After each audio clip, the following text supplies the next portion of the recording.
Hey, Facebook. I hope y'all are doing well. It's your girl, Nat Bullen, back with a Facebook Live. All right. This one is impromptu, but it's important. It's really important. So you should go get pen, paper. Like, it's that important.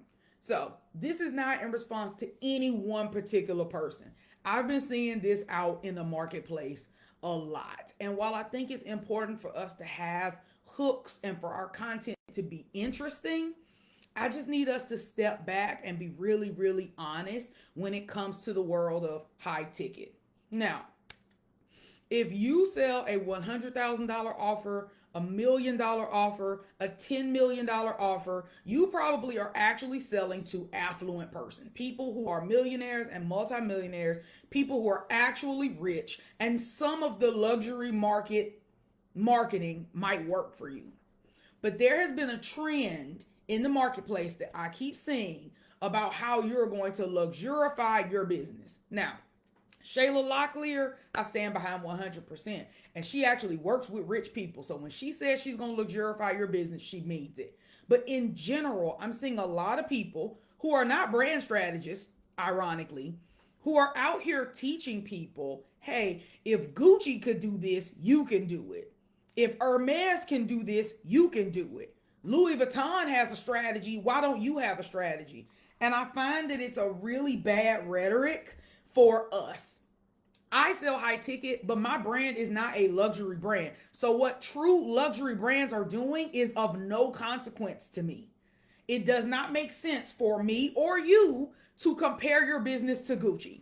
So, I wanted to come with some facts just so next time you see a post that tries to shame you for not doing what some multi-billion-dollar conglomerate is doing, you understand it. All right, so Prada was founded in 1913 in Milan, Italy. Okay, 1913. So Prada has had over 100 years to refine their ideal client, their marketing, their messaging, to get the best photographers. How far along would your business be if your business was 109 years old? Right? As of 1978, their sales had gotten to 450,000. I would have to adjust that for inflation because I'm sure that's quite a bit now. It's up over a million. The point is, though, for the first 50 years or so, this business wasn't making tons of money. Gucci was founded in 1921. It currently has over 17,000 employees. And in 2023, their revenue was 10.487 billion. Why on earth would you think you're going to have something that a business that was founded in 1921, whose last year revenue was 10.5 billion? You're not. That's not to say that there aren't luxurious touches that you can put in your client experience. We're going to talk about how you can actually bring some luxury into your brand. But anyone telling you Gucci has this, so why don't you, is blowing smoke. You're not going to have what Gucci has. Gucci's 2023 revenue was 10.487 billion. That's not even US dollars. Euros. And the euro is stronger than the dollar. Louis Vuitton was founded in 1854. 2023, they made about $21 billion. They have over 19,000 employees. Are you seeing a trend? All of these luxury brands have been around at least 100 years. So if you've been in business 5 years or 10 years, how in the hell are you going to replicate 100 years of refinement? You can't. And especially since we're not selling physical product, we're actually selling a service, which is an entirely different model, right? We don't have to worry about packaging and retail. It's a whole different ball game. Just because you sell something expensive, my most expensive offer is $35,000. It doesn't sell to rich people. Most of the people who buy my $35,000 consulting package, they're not middle class, but like they're business owners doing between 1 million and 2 million a year. But they're not usually personally rich. And to keep it 100, most of the people who buy actual luxury stuff aren't rich anymore.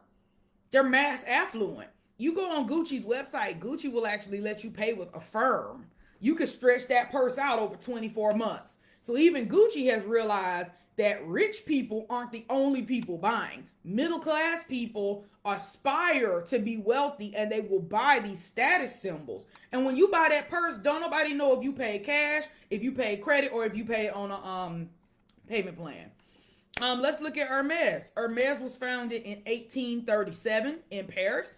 2023 revenue was 11.6 billion euros. They have over 18,000 employees. Chanel was founded in 1910 by Coco Chanel in Paris, and has over 20,000 employees. 2023, they made about $15 billion. So luxury brands have immense historical legacy. They have damn near unlimited financial resources and very big teams. It's impractical to compare those behemoths to an emerging entrepreneur. And if you've been in business 10 years or less and you're doing 5 million or less, you are an emerging entrepreneur. We are tiny fish. The Small Business Administration barely even counts us as business owners. Teeny tiny if you're not doing tens of millions of dollars a year. You are a small business even into the millions. So it doesn't really make a lot of sense when I see these. Gucci has a strategy. High-end brands have a strategy. So shouldn't you? But we're not them.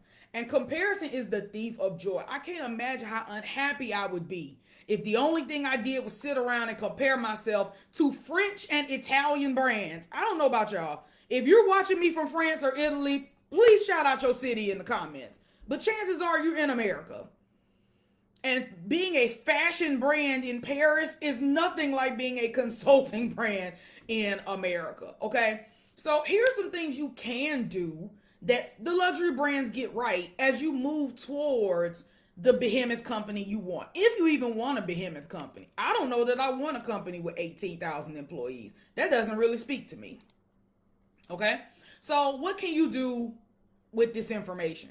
Well, obviously, you have a unique value proposition. So you need to be able to clearly articulate what sets you apart. This is something that I see coaches and consultants struggle with because they think that what they're doing is similar to what other people do because they've never been in those containers. If you're a web designer, how do you know what other web designers do?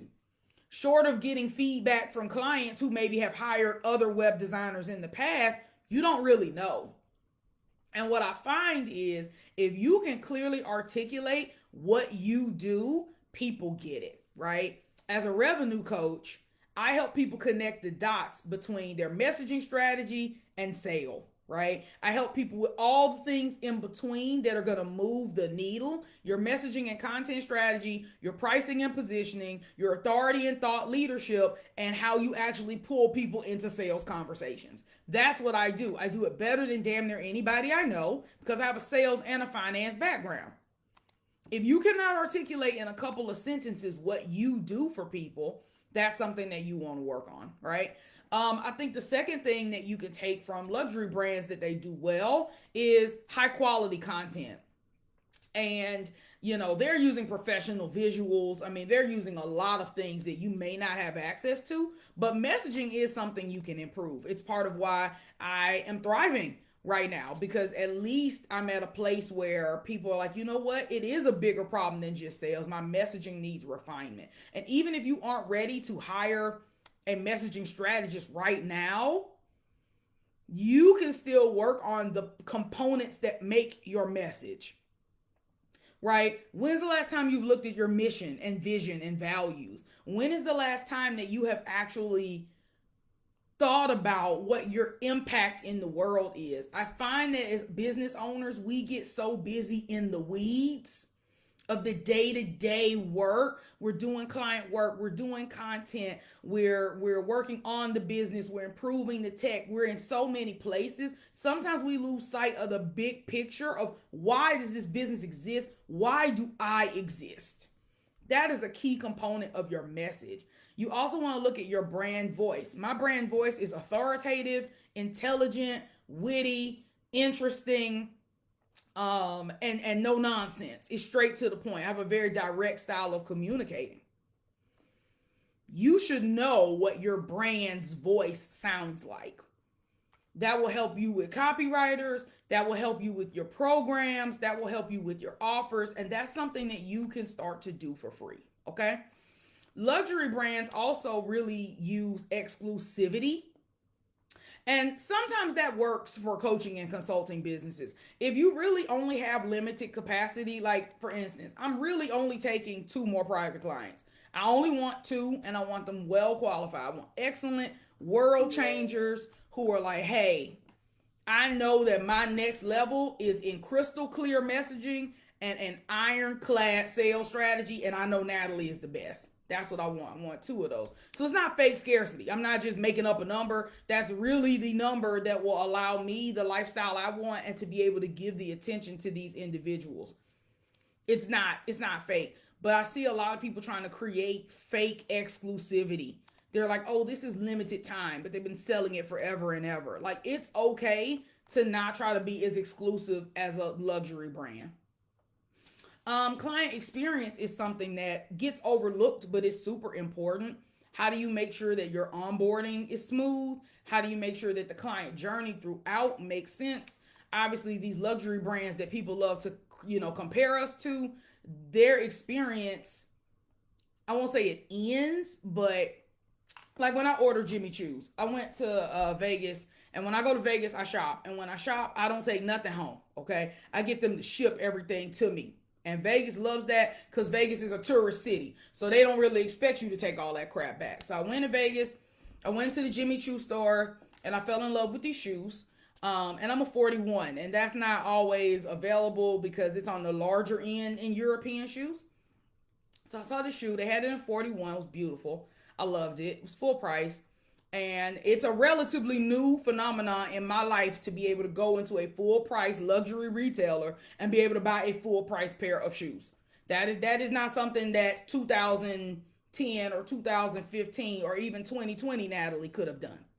So I go into Jimmy Choo. It's pristine, right? It's very sparse. It's very open. They have someone greet you at the door in a suit. They're very well groomed, very well spoken. Ask you what you're looking for, try on the shoes, love the shoes, get to the register. They ring me up, they say they're going to ship it to my house, and then I get an email. And the email has my name misspelled. They've spelled my name Natahe. Natahe? I don't know who that is. And ever since then, I have been getting emails from Jimmy Choo from that store to Natahe. Now they tell me about every promotion, every sale, every big, we got new stuff. We got new stuff in the size 41, but they can't get my name right. I say this to say that every business makes mistakes. And a lot of times we feel like we're the only ones that are making mistakes in our business. If you've ever sent out an email with first name goes here, I got one of those yesterday and I was like, whoo, I'm so glad it's not just me. You're going to make mistakes. But in general, the client experience was very seamless. They wanted to help. And now they're looking out for things for me. When I used to work at J. Crew, we used to do that, actually. I would call people when we would have new arrivals, and I would hold things in the client size. That's a great client experience. So what can you do to mimic your favorite retailer's client experience? Is that sending a nice gift? I'm always shocked at how few people send out any gift at all. When I made a post on Facebook that was like, what's the nicest gift you've ever gotten from a coach? The consensus was I've never gotten a gift from a coach. Most of the people were like, Natalie, the gift you sent me was the nicest gift I've ever gotten from a coach. And I'm like, that's crazy. Y'all are paying these people $5, $10, $15, $20, $30,000. They can't give you some AirPods. They can't spend $200 on a gift. They can't spend $100 on a gift. But then I had to think about it, and I've spent $20,000, $30,000 on coaching and can't say I got any kind of gift. Anyway, so that's something that you can do, right? And then strategic networking. What people neglect to say in the luxury conversation is that these people are well connected. First of all, most of them are white men in Paris. So if you're a black woman in America, I'm not really sure how you could be comparing yourself to a business that was founded by a white man in Paris. But like strategic networking where you can build relationships with affluent persons through target events, online summits, the Kentucky Derby, right? Get out around rich people can help. Because a lot of those deals are not made online. A lot of those deals are made on the golf course. A lot of those deals are made at the country club. A lot of these deals are made where you have to be affluent to get in. So focus on your authenticity and leverage your strengths rather than trying to imitate established luxury brands. I'm going to die on this hill. What Gucci does is of no consequence to you. Gucci ain't running what you running. In case you came in late, this is a rant about all the people that's trying to shame you and tell you that Gucci is doing this and Hermès is doing this and Louis Vuitton is doing this and Prada is doing this and Chanel is doing this. I used to have a module in my course called Luxury Lexicon. And I'm actually changing it. I'm actually changing it to your brand lexicon because everybody's not running a luxury business. And y'all want to put these weird ass words into your copy. It's strange. Y'all using bespoke and y'all using all elite. Like y'all are using all these words. If the words don't align with your brand, it feels crazy. And ain't nothing elite about a $199 flyer. Let's just be honest. Most of us aren't even charging enough to where the exclusive elite stuff would even work. If your coaching is less than six figures, it ain't luxury. Luxury is exclusive by a default. Luxury is going to be at least 10x the price of standard, at least. Last time I bought some Jimmy Choo shoes, they were $950. I would say that's 10 times what you could pay for an average pair of shoes. I would say an average pair of shoes around $100, not 1,000. So if your coaching ain't 10 times the standard, it's not luxury anyway. So a lot of us are trying to take pages out of a playbook that we're not even playing in. It's okay to not be a luxury brand. It is okay. And you can make big money as a girl next door brand. Denise Duffield Thomas has a girl next door brand. Amy Porterfield has a girl next door brand. There's nothing luxurious about their brand. It's not gold. It's not gilded. It's not super expensive. It's not exclusive. They don't dress in the finest of fabrics. They're not dripping in diamond. Like, they are not running luxury brands. So we need to be careful. We need to be careful with trying to emulate something that we are not even in that category. We are not in a luxury category. If your coaching is $10,000, it's not luxury. Period. And I say this as a person who sells a $10,000 offer. Right now I have a $15,000 offer that is moving. That's not luxury. It's not. And like, that's okay. We need to move away from the idea that the only way to make money is to be a luxury brand. You can make money with a bottom basement brand. Walmart is the biggest retailer in the world. Ain't nothing luxe about Walmart. I hate Walmart. I go in Walmart 3 times a year. When I send my daddy some money on MoneyGram on Father's Day, when I send my daddy some money on MoneyGram on Christmas, and when I send my daddy some money at MoneyGram on his birthday. Those are the 3 days a year that I walk into a Walmart. There's a Walmart walking distance from my house. I drive past it to go to Target. I hate Walmart. Walmart is the #1 retailer in the world. Ain't nothing luxury about anything in Walmart. So I'm not saying be a Walmart. I'm saying be yourself. Your brand can be premium. Your brand can be informational. Your brand can be educational. Somewhere we got confused to think that luxury just meant a lot of money. You can have a lot of money without being a luxury brand. And y'all got ChatGPT just throwing out word soup. Y'all using all kind of adjectives for the same word. Y'all premium and exclusive and elite and prestigious and bespoke and renowned. Y'all don't know what renowned means. Look up the meaning of these words before you just go plop them on your website. It's strange. It's given to Lulu. You got a one-time $500 consultation. That's not luxury. It might be effective as a teaser. I have a one-time consultation. But it's not a luxury consultation. And I'm not building a luxury business. So I don't need luxurious words. Like, I literally renamed a module because I was like, to me, luxury language was just like, hey, this is the language that feels luxurious for your buyer. But because people have just beat the word luxury to death, I've literally changed it to your brand lexicon. Because the way that your brand is so different. I'm a country girl from Alabama. I'm never going to be as polished and cultured as these elite, refined, prestigious. I don't want to be. I want to be me. I want to be Nat. Nat is worthy all by herself. You know what I'm saying? Frizzy hair, no makeup, bare face. This what you get. And people love that I'm so real. So it would be a disservice for me to sit around and try to compare myself to a business like Prada that's got 14,876 employees and made 4.726 billion euros in revenue last year. Most people don't even know that a billion is 1,000 millions and a million is 1,000 thousands. Y'all trying to get to 100,000, 200,000, 500,000. These people doing billions. So of course their content gonna be on point. Yeah. And the quality's gonna be great and the photographs are gonna be amazing and the website is never gonna freeze. They've been around 110 years. If your business is still around, if you're watching this right now, drop the year that your business was founded in the comments. Drop the year that your business was founded. When you watch this, even if you watch the replay, what year did you start your business? Put it in the comments. If your business is still around 110 years from that point, when you have passed away, so the founder is gone. If you set up a succession plan and you still have a business that exists in the year of our Lord 2134, I would hope that your ideal client would be dialed in. I would hope that your content would be amazing. And I would hope that your revenue would be in the billions. I would hope.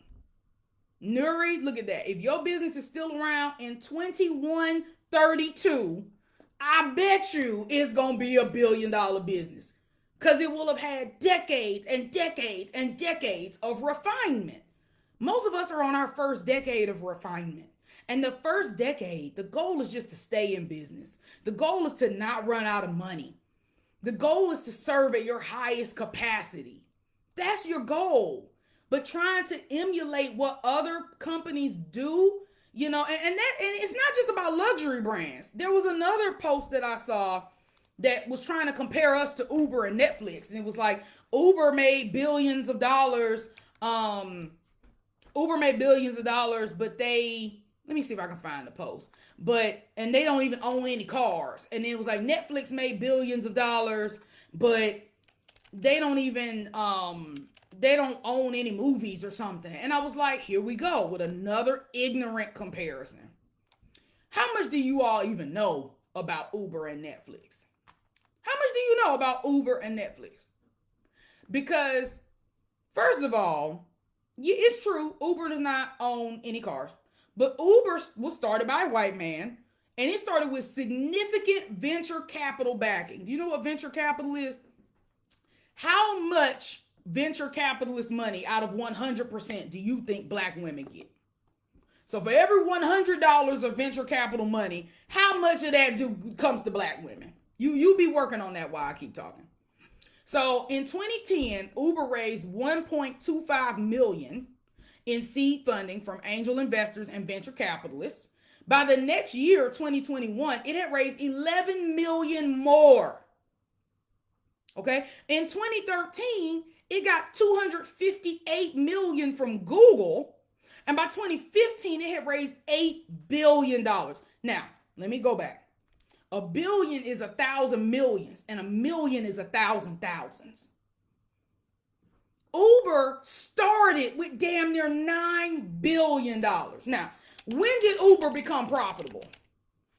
The first person who could tell me the quarter that Uber posted its very first profit ever, I will gift you a 30-minute strategy session with me.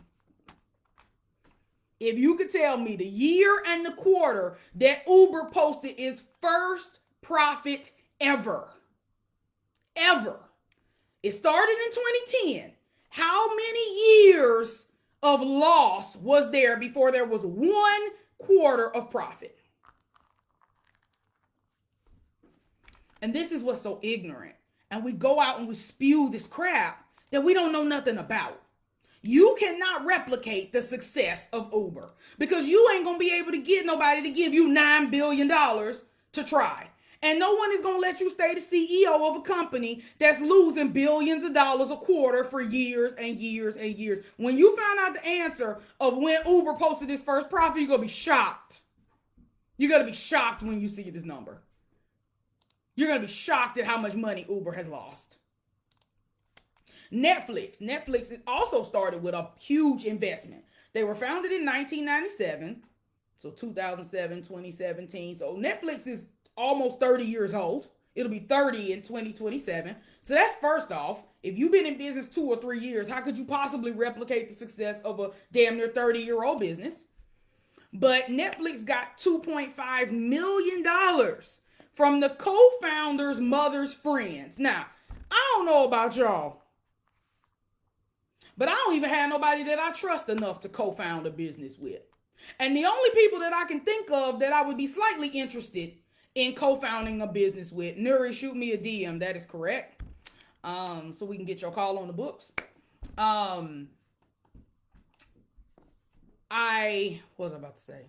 The few people I know that I would be willing to co-found a business with, don't have friends that have that kind of money. Hear me out. Netflix started with a $2.5 million seed funding from the co-founder's mother's friends. Do your mother's friends have $2.5 million? I'll wait. If you co-founded a business with the person you co-founded a business with, have friends with $2.5 million? Do you know anybody with $2.5 million liquid cash that they could invest in a business? By 2000, Netflix had raised $30 million. By 2002, before its IPO, it had raised $100 million. Now, as we've talked about, Uber has lost billions of dollars. Their very first profit ever was in Q2 of 2023. They went 13 consecutive years in the negative. 13 consecutive years. So y'all are out here posting if Netflix is doing this and Uber is doing this. So what's your excuse? My excuse is that I don't have fucking 2,500. What is going on? My excuse is that we don't have venture capital funds. My excuse is that we don't have that business model. My excuse is that we're coaches and consultants. Stop listening to people who are listing out businesses you can't possibly emulate. You cannot do anything that Uber did, nor should you want to. My business was profitable the very first quarter. I am flabbergasted that Uber lasted from 2010 until Q2 of 2023 with no profit. They lost money every quarter for 13 years, and somebody let that man still run the business. And anybody who's watching this who is a person of color know good and damn well they would have got voted off the board a decade earlier. Ain't no way nobody would give us the leeway to lose billions and billions of their dollars. They would replace us. We cannot be Uber. Why would you even want to be? Why would you want to be a company that loses money every quarter? My nervous system would be so bad. Y'all, if I lost $5,000 a month, I would probably crawl in a hole and die. Billions? Do you know how much money $1 billion is? The guilt in my body, there's no way that I could have maintained my sanity in a business that was losing billions and millions and every single quarter. And that's what y'all look up to. And can I just keep it all the way 100? Let me just be all the way honest. I'm going to keep it all the way honest. Most of y'all don't even invest in intellectual property. So even if you had the money, you couldn't be Uber or Netflix.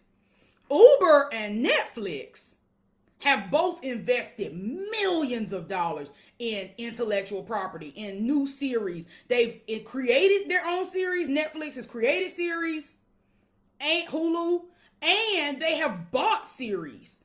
There is a streaming war, right? Friends has moved from Netflix to Hulu to HBO. There's always wars. I used to work for DirecTV, so I actually know quite a bit about the television and the entertainment industry. This isn't me just blowing smoke. Like, I actually worked in this industry for 6 years of my life.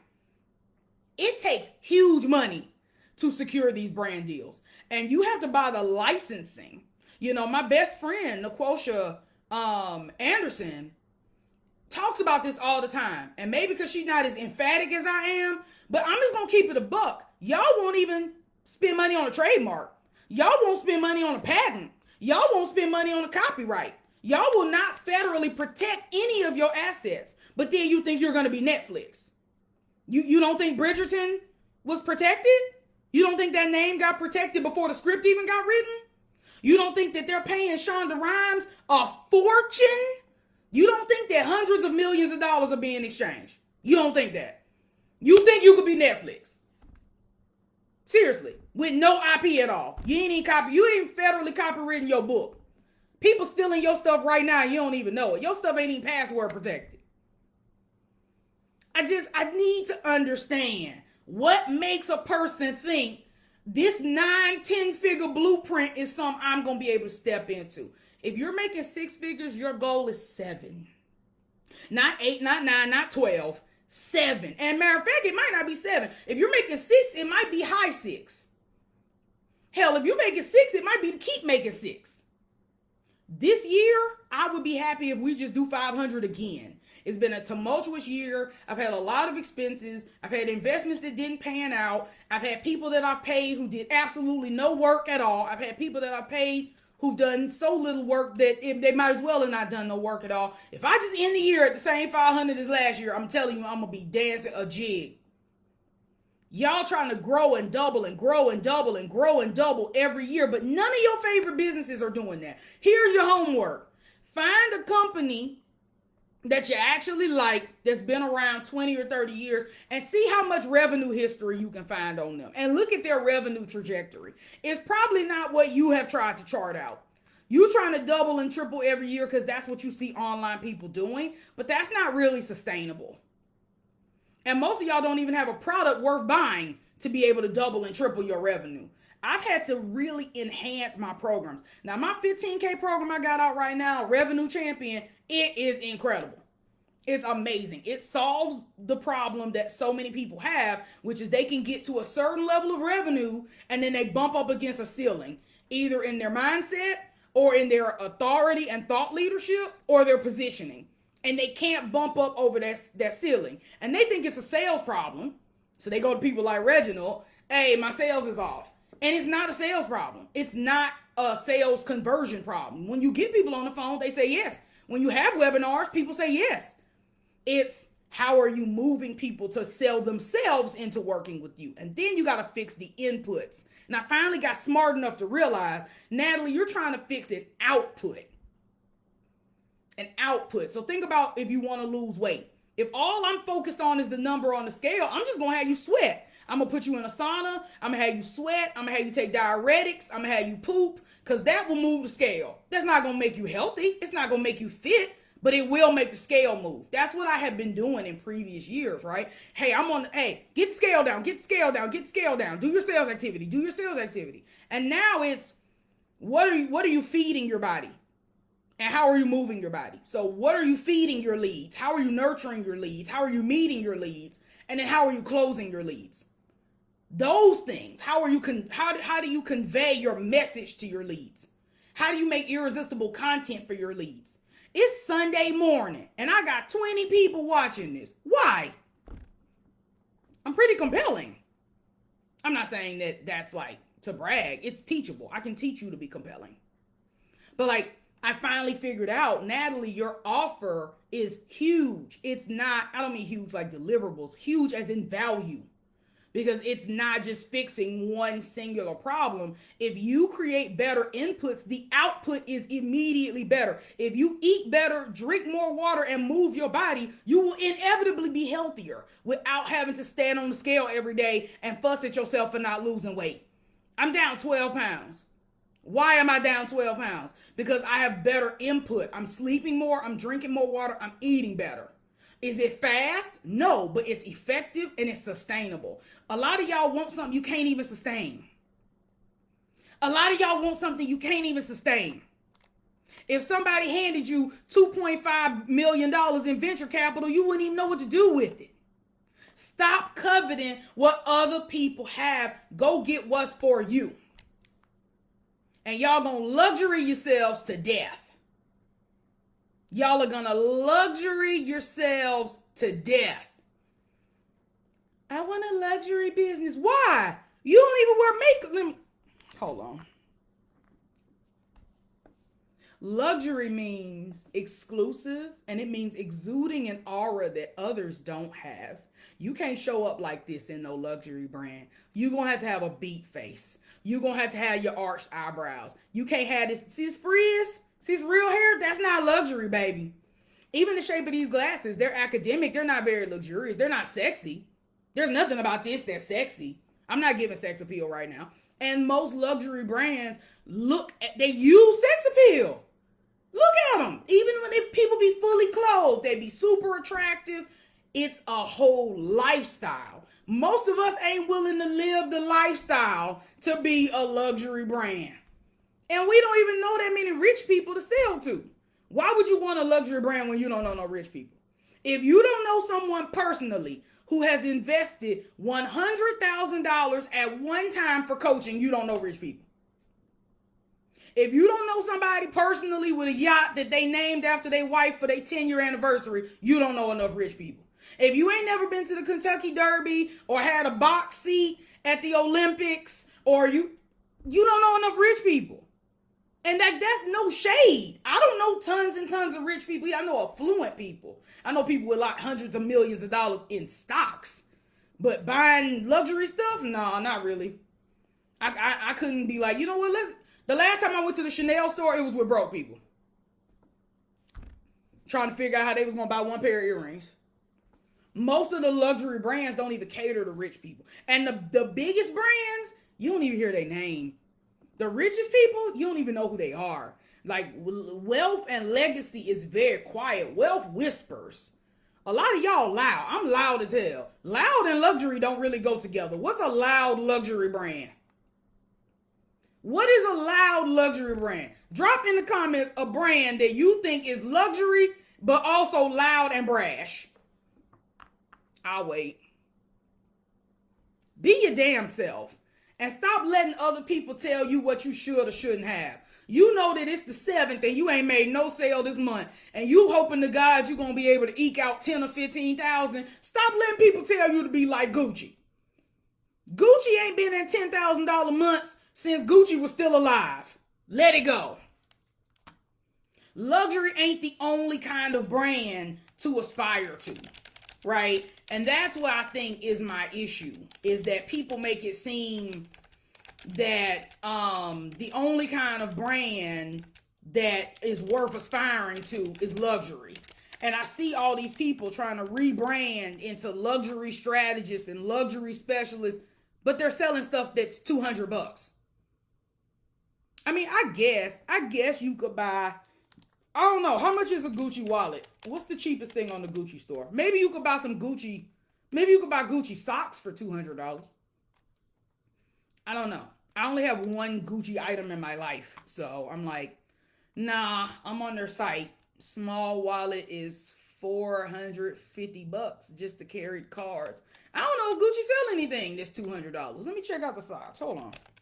My point is, if you sell a whole bunch of cheap stuff, you ain't luxury either. Okay, you can get a pair of socks. You can get some Gucci socks for $220. Yep, you can get kid socks for the low price of $95. Because children don't outgrow socks. You be buying those every 5 minutes. Like, there's so many. Man, friend, let's talk about this. Let's talk about this. So let's talk about other options than luxury brands. Because y'all don't woe luxury out. Luxury's sick of y'all. And luxury is finite. Only so many brands can be luxury. Just like only so many people can be celebrities, right? There's a finite number of brands. And the barrier to entry is very high Because you got to have quality and money off the gate. You ever wonder why most people who start clothing brands don't start luxury brands? Because it's really expensive. It's a very high barrier to entry to a luxury brand. All right. So, what are some other options? So, let's think about what most people are, which is a mass market brand. That's Coca Cola, McDonald's, Nike, right? They are accessible, they're somewhat affordable, and they're doing extensive market research so that they can build something for the masses. Everybody got a pair of shoes from Nike in their house. I ain't met a person that ain't got a pair of Nikes. I don't even really wear tennis shoes. I got a pair of Nikes. I've never met a person who's never drank a Coca-Cola, and I've never met a person that has never eaten or bought from McDonald's. Fun fact, McDonald's is actually in the real estate business, not the hamburger business. They own more land than pretty much any company in the United States. So they're not even selling what you think they're selling. You think they're selling hamburgers. That's why they don't give a damn how the hamburgers taste. I digress. I think a premium brand is something to aspire to, right? I think a premium brand is like Apple. Apple is a premium brand. It's more expensive than the norm, but it's not positioned as luxury. You've never seen Apple try to sell you the elite, prestigious, luxurious iPhone ever in your life. Think about it. Clean, minimal, fast, powerful, innovative, but never luxury. Starbucks is premium. That coffee don't taste like nothing. It's not even coffee. It's a sugar bomb. It should be illegal to let somebody put 8 pumps of candied syrup in a drink. But I have Starbucks stock and I buy Starbucks gift cards. Fun fact, Starbucks makes more money off their gift cards than their coffee. Unused gift cards make Starbucks millions and millions and millions of dollars every single year. People gift Starbucks gift cards and people never use them. So Starbucks gets the revenue but never has to deliver on the service. That's right. Starbucks collects millions of dollars a year and doesn't have to deliver a damn thing. Really impressive. So y'all think it's a coffee business. Starbucks ain't selling coffee. Premium. BMW is a premium brand. BMW ain't, just like my Lexus. Lexus is a premium brand. Lexus is not a luxury brand. It's not. If you've ever been in a Rolls Royce, if you've ever been in a Phantom, if you've ever been in have you ever been in a Porsche Panamera? If you've ever been in a true luxury car, I'm talking a 6-figure vehicle, then you know good and damn well that your baseline BMW and your baseline Lexus is not a luxury. It's a premium brand. And this is what I feel like most of us should aspire to, because a premium brand is going to offer a higher quality than mass market, but it doesn't have to be as exclusive or as expensive as a luxury brand. So you position yourself as superior yet attainable. I'm superior as a coach, and anyone who I've coached will attest to that. But if I charge you $15,000 or $25,000, that means, yeah, I'm superior to a lot of these coaches out here, but I'm not luxury. Luxury would be $100,000, $200,000, $500,000 coaching. And yes, I know people who charge $500K to coach. That's why I don't back down on my price. When people tell me they can't afford my $15,000, I got a $1,000 per person group VIP day on the 16th. And I got a $15K that's one-on-one and a $35K that's one-on-one. Right now, those are really the only 3 ways that you can work with me outside of my virtual VIP days, which I'm not sure if I'm going to keep doing. I've been thinking about moving them in person only because I feel like my energy is so different in person. Nevertheless, if the most money you can give me right now is $35,000, that's not luxury. Period. To me, luxury is 10 times the standard price. Ain't no Lexus 10x the cost of a regular car. Doesn't exist. If you're only double the standard, you're not luxury. So if the average coach is charging $300 an hour and you charge $600 an hour, you're not luxury. You would have to be charging $3,000 an hour to be luxury in the coaching space. So if you got a 12-week program that's $15K and you spend an hour a week, that's not luxury. And that shouldn't be the holy grail. Again, luxury does not immediately equal money. There's lots of struggling luxury brands. They just go out of business, right?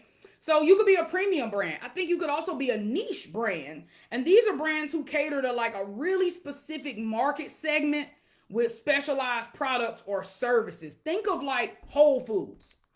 Whole Foods ain't trying to cater to everybody. Whole Foods is for a very specific crunchy granola type person. They have more vegans than any other grocery chain. They have more athletes than any other grocery chain. So they are very specific to cater to a particular type of person. Think of Tom's shoes. Black people ain't really buying Tom's.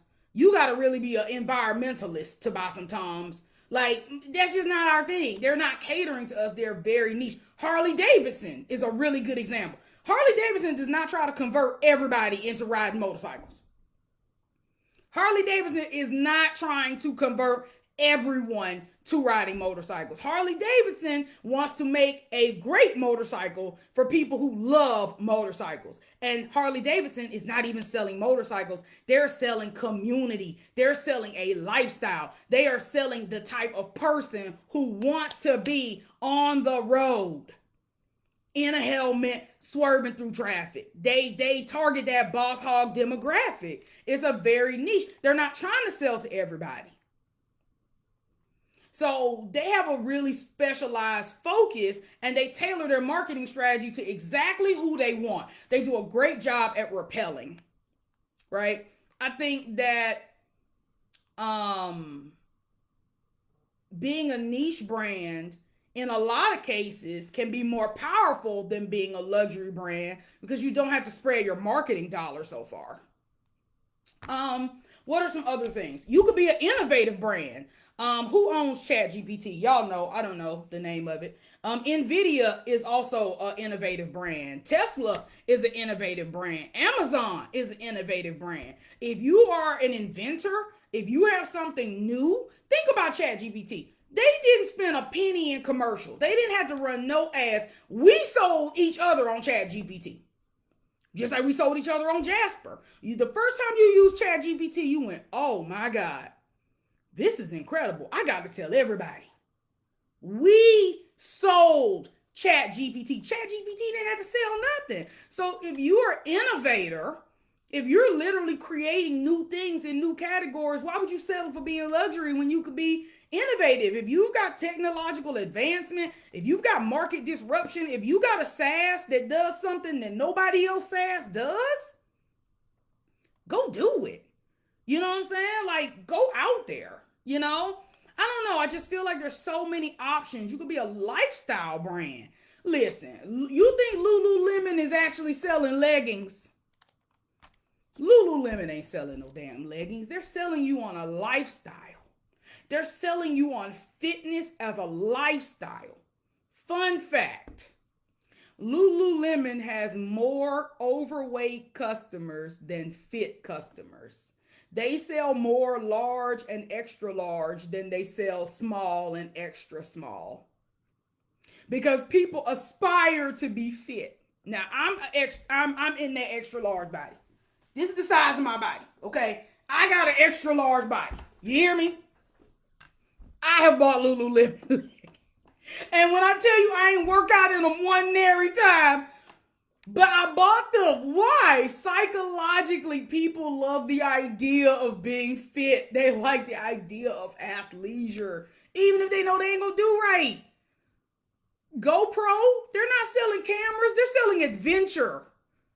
Red Bull gives you wings. They're not selling energy drink. The energy drink is nasty and it barely even works. Red Bull is selling adventure. The lifestyle gives people an aspirational identity, so people want to become the type of person who needs that service, and they signal their readiness by buying the item. That's so much better than being a luxury brand for some of us. And a lot of us already could be a lifestyle brand, but we so worried about what other people think of us. This morning, I saw a post. And it triggered this thought because it was a woman who was posting, trying to compare us to Gucci. And I was like, hell nah, this one too many. I done seen one too many people try to make me feel bad because I'm not Hermès, I'm not Prada, I'm not Gucci, I'm not Louis Vuitton. You talking about these people making billions of dollars. So I did some research. I did some research on all the billions of dollars that these companies are making, how they have 10, 20, 30,000 employees, how it was completely ridiculous that any of us in 2 or 3 or 5 years could achieve what it's taking them 110 years to achieve. And then I started looking and said, well, aren't there better options? And there are. So I say this to say, stay in your bag. I'm not perfect, but I'm perfect for my people. If you've been watching this for 50 minutes and 6 seconds, then you're my people. And it doesn't matter that I'm not luxurious. I'm excellent. So go forth in your excellence and do what you need to do. Here's the commercial, and then we're going back to our Sunday because I got to catch church, and it starts in 20 minutes. One, if your client acquisition strategy is not defined, i.e., you cannot articulate how people get introduced to your brand, the virtual handshake, if you cannot articulate how you nurture leads consistently, if you cannot articulate how you convert people predictably, you need to be in the client acquisition lab. It's small group VIP day. It's $1K per person. I really don't want to hear that you can't afford it. I'm not saying that that might not be true for your situation, but I don't do stuff at this price, and it ain't never going to be cheaper than this. So if you're interested in the client acquisition lab, I will drop that in the chat. If you want some one-on-one attention with me, your best bet is to get in Revenue Champ. Revenue Champ is $15K. It's a little bit less if you're a past client of mine. And you get to work with me one-on-one for 12 weeks while we implement the inputs that create a output of higher revenue. You've got to already be doing $200K a year to qualify for Revenue Champ. And I have 2 spots open for private coaching. Private coaching with me is basically unlimited. I'm around as you need me. I tend to attract people who are self-led and intrinsically motivated, so I don't have to limit their access to me because they don't want to be on the phone with me all the time. Capiche? Capiche. I'm so excited y'all let me rant and that y'all listen to me for an hour. I appreciate it. If you learned something from this live, drop your aha, drop what you learned in the chat. I always go back and I read every single one. So I appreciate your support. Nuri, you won the contest about the Uber question. So shoot me a DM so we can get your complimentary 30-minute strategy session on the books. I love you all and I'll see you soon. Bye.